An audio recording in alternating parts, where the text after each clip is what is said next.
वहाँ आए और आज का खूबसूरत कलाम वो हम तक पहुँचाने के लिए खुदा उनका बख्शावा।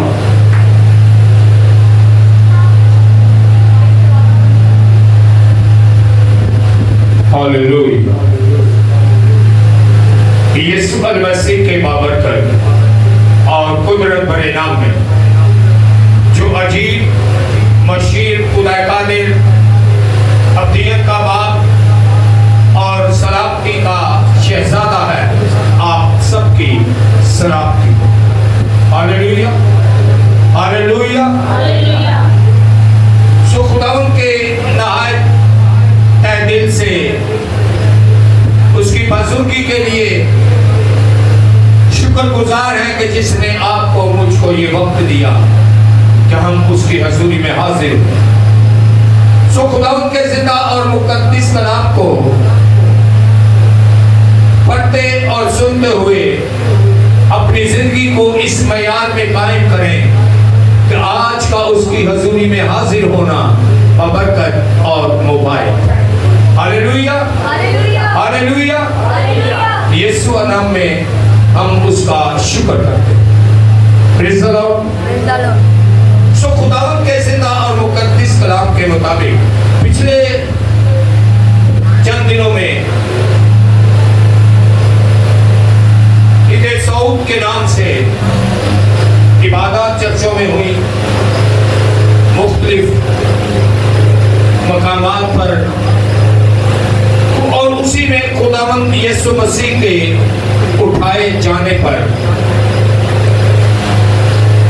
तवज्जो तरफ बात यह है, हर खासवा इस बात पर ईमान रखता है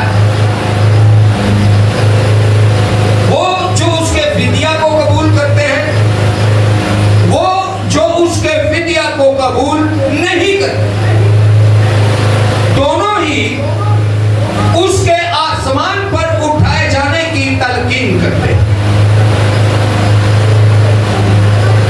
लेकिन अगर जो उसके फिदिया को कबूल नहीं करते और उसके कलाम को अगली जिंदगी में नहीं लेते, उसमें और उस शख्स में, उस जिंदगी में जो उसके फिदिया को कबूल करता है, ईमान रखता है कि मेरी बख्शिश उसके फजल से है, फिर आखिर फर्क कैसे महसूस होगा। हम इसी हवाले को पढ़ते हैं इस याददाश्त के लिए कि कलाम अक़दस में इस बात की गवाही है, जब शागिर्दों ने मसीह यीशु के जिंदा होने के बाद इस आखिरी मुलाकात में सवाल किया कि क्या तू इस्राएल को अभी बादशाही बख्शेगा। सो खुदावंद यीशु मसीह ने अपने शागिर्दों से कहा, यूं फरमाया कि वक्तों का खुदा को पता है, खुदावंद का काम खुदा पर है, खुदावंद का काम खुदा पर है। अगर हम इस आयत मुकद्दसा के छठी आयत मुकद्दसा को पढ़ें, बस उन्होंने जमा होकर उससे ये पूछा कि ऐ खुदावंद, क्या तू इसी वक्त इस्राएल को बादशाही फिर अता करेगा। तो खुदावंद यीशु मसीह यूं फरमाते हैं, उसने उनसे कहा, उन वक्तों और मियादों का जानना जिन्हें बाप ने अपने ही इख्तियार में रखा है तुम्हारा काम नहीं है। मुझे इस बात पर याद आया, एक दफा एक बुजुर्ग थे, उन्होंने मुझ पर सवाल किया कि सुलेमान ने हैकल कितने सालों में बनाए। अच्छा, सच्ची बात तो ये थी कि मेरे दिमाग में भी नहीं था, लेकिन ये मुझे पता था किस किताब में इसका जिक्र, ये सच्चाई है। सो मैंने उनसे कहा, मैंने कहा अंकल जी, पहली बात तो ये है कि सुलेमान की हैकल कितने साल में बनी है, इसमें नजात नहीं है, इसमें नजात नहीं है, नजात यीशु नाम में है और उस पर गौर करें। हालेलुया। सो खुदावंद के जिंदा और मुकद्दस कलाम के मुताबिक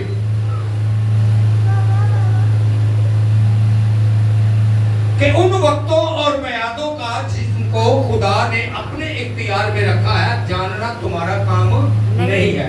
अब तुम्हारा काम क्या है? जिस तरह मैंने बताया कि मैंने कहा कि निजात यीशु नाम में है।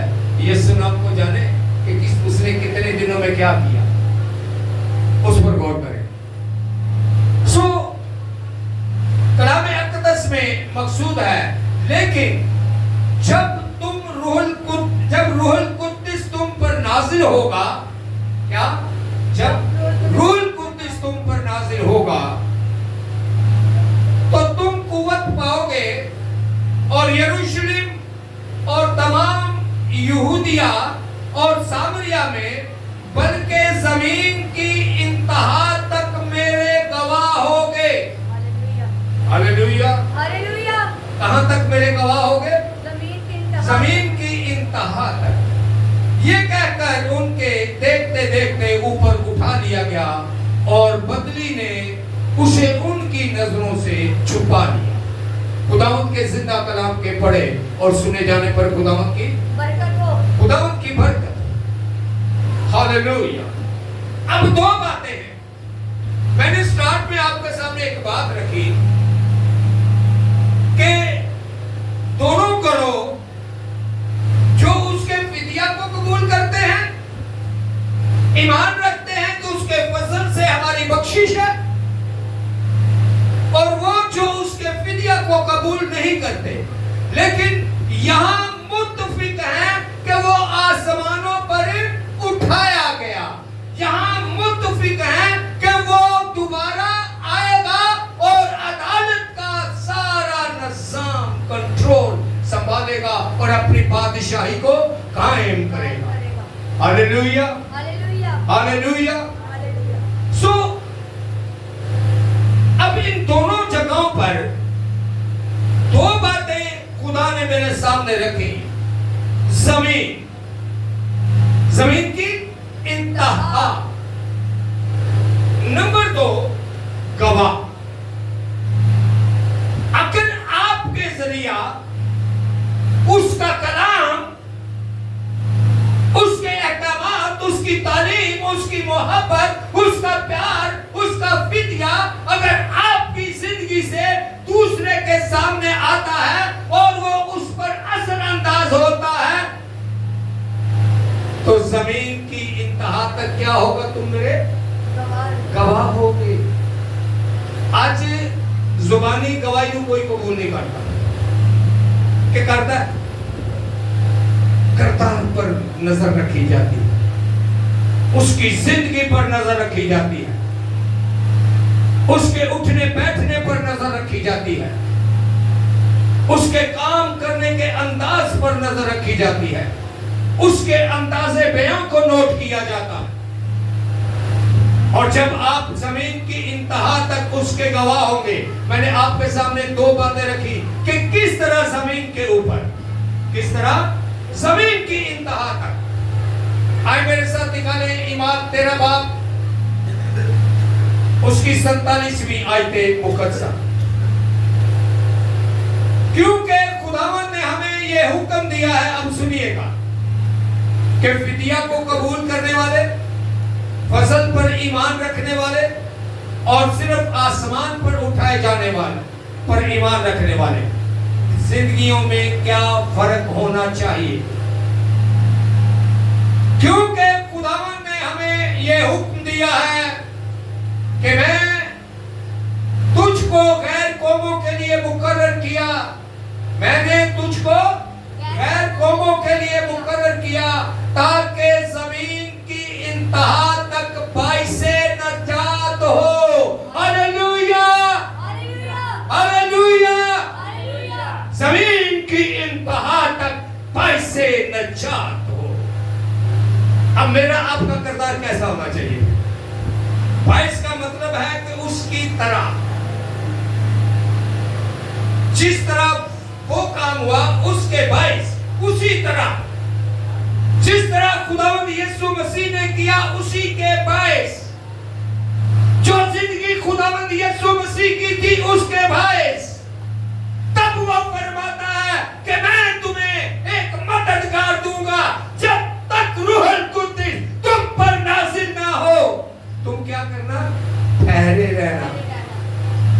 जब रूह कुद्दुस नाज़िल हो जाएगा तो यरूशलेम से शुरू करके गैर कौमों के दरमियान जमीन की इंतहा तक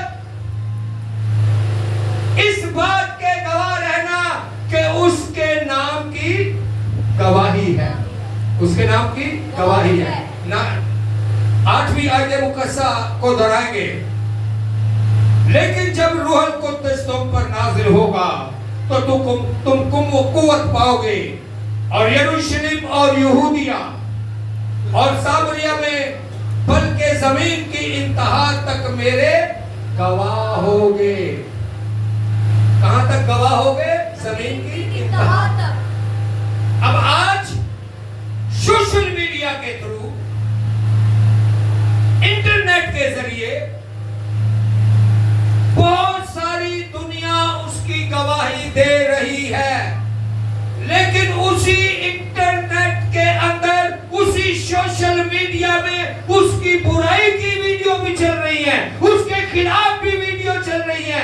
इस बात को भी मद्देनजर रखते हुए मुझे आपको गौर करना है कि मेरी जिंदगी, जब मैं उसकी गवाही दे रहा हूं तो फिर मेरी जिंदगी कैसी होनी चाहिए। मैंने आपके सामने बात रखी कि मेरा करतार, मेरा गफ्तार, मेरा उठना, मेरा बैठना, मेरा चलना, मेरा फिरना कैसा हो उसके कलाम के मुताबिक। तब मैं और आप उसके गवाह ठहरेंगे।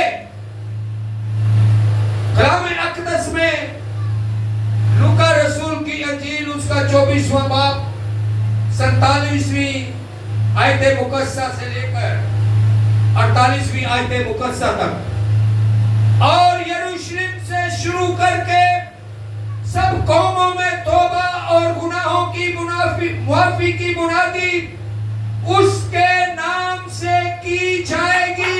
हालेलुया। यरूशलेम से शुरू करके सब कौमों में तौबा और गुनाहों की मुआफी की बुनियादी उसके नाम से की जाएगी। Hallelujah, hallelujah. सारा जलाल यीशु नाम को है।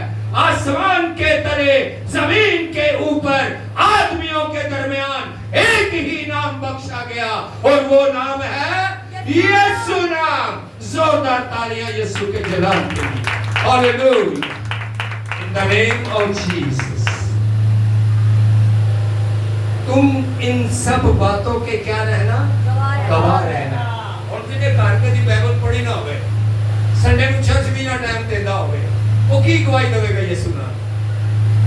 गवाही, मैंने एक लास्ट मैसेज मुझे याद आ रहा है तो उसमें गवाही के ऊपर बात होगी कि गवाही कब देता है। बता, गवाही तब देता है जब उसको आदते जिंदगी को जानता है, जब उसका फ्रंट, उसका बैक, उसके दाएं, उसके बाएं, जब उसकी जिंदगी, उसके घराने, उसके घर को अच्छे तरीके से जानता है तो तब बिना खौफ उसकी गवाही देता है। तो मैं और आप जब तक जिंदा खुदा के जिंदा कलाम को नहीं जानेंगे तो उसकी गवाही कैसे देंगे? दे सकते? उसकी गवाही को देने के लिए उसको जानना। कलाम अक़दस में लिखा है कि तू मुझे जानता और पहले उसे जानने और पहचानने की जरूरत है। तो जब जानेंगे, पहचानेंगे तो जमीन की इंतहा तक उसके गवाह होंगे। तो जमीन की इंतहा तक उसके गवाह होंगे। और ये गवाही तब होगी जब मेरी जिंदगी इस लायक ठहरेगी, जब खुदा के पाक रूह का बपतिस्मा होगा, जब खुदा पाक रूह मेरा मददगार और रहनुमा होगा। तब वो फरमाता है कि जब तू सदर अदालत में जाए तो घबराना नहीं कि मैं अंदर जाकर क्या बोलूंगा। तू नहीं बल्कि खुदा का पाक रूह। कौन बोलेगा? वो तुम्हारे अंदर, वो तुम्हारे साथ नहीं बल्कि तुम्हारे अंदर होगा। Hallelujah, hallelujah. सो खुदा के पाक रूह को हासिल करने के लिए खुद को अपने खुदा की हजूरी में अंधेर में। ताकि आज के जिंदा कलाम के वसीला खुदा का पाक रूह आपका मददगार और रहनुमा हो। हालेलुया। मसीह का गवाह बनने के लिए मुझे अपने किरदार को सुधारने की जरूरत है। मसीह का गवाह बनने के लिए मुझे अपने गिरफ्तार को संवारने की जरूरत है। लफ्जों की तरतीब की जरूरत है। हिकमत की बातों की जरूरत है। Hallelujah, hallelujah. जो काम करते हो ये जानकर नहीं कि आदमियों के लिए बल्कि किसके लिए करते हो? खुदा के लिए करते हो। जब भी आप उसके गवाह होंगे खुदा आपको बरकत दे। ये सुना। हालेलुया।